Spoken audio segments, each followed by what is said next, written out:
Hi.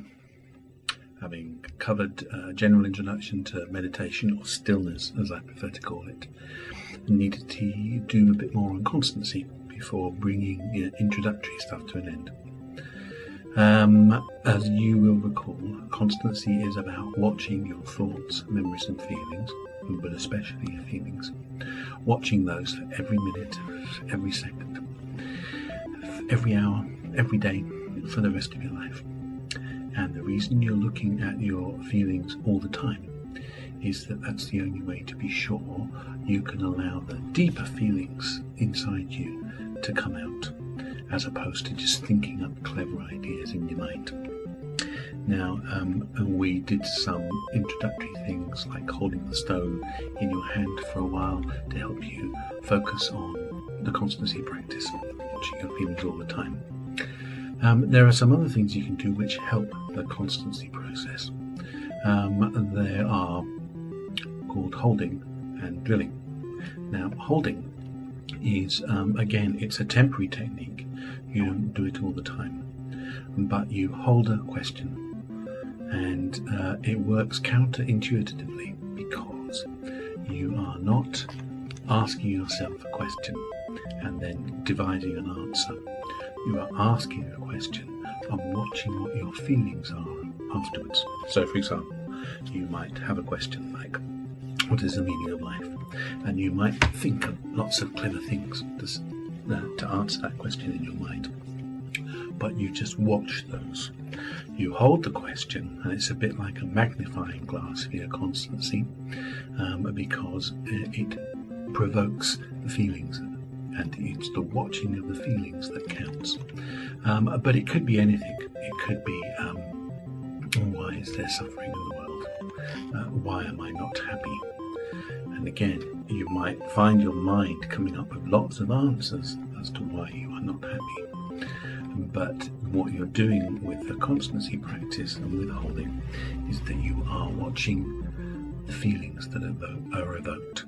So holding is a good technique, but again, you only do it temporarily.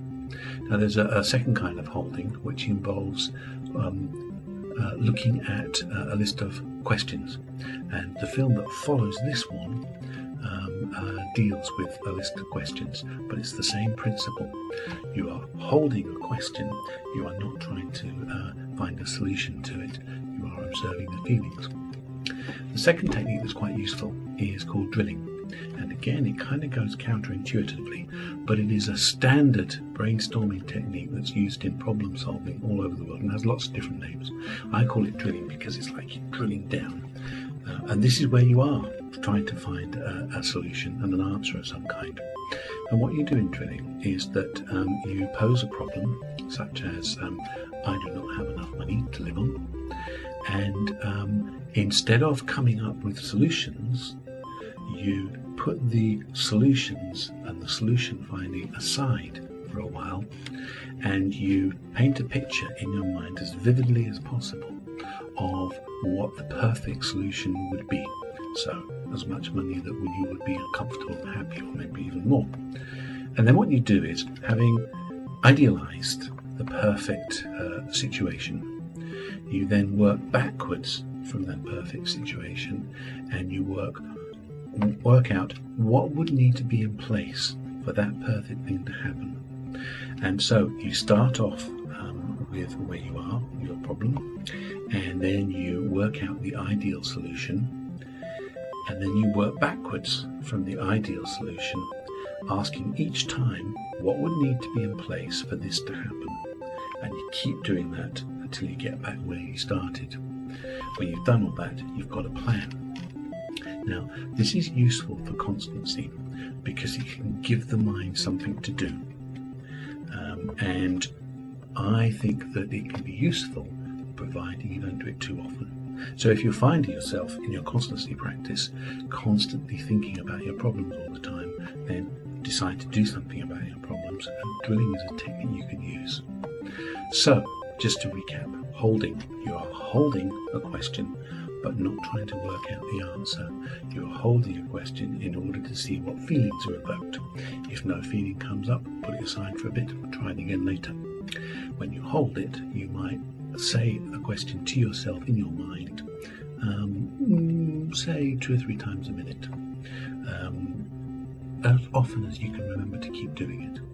And then with drilling, you're giving your mind something to do to solve a particular problem, but instead of building the solutions like that, the bricks of a building, what you do is that you imagine the finished building, the perfect solution, and then you work backwards from that, asking each time what would need to be in place for this to happen until you get back to where you are, and then you've got a plan. Okay, the next film that comes after this does a particular kind of holding, and that should be up in a few days. Okay, thanks, bye.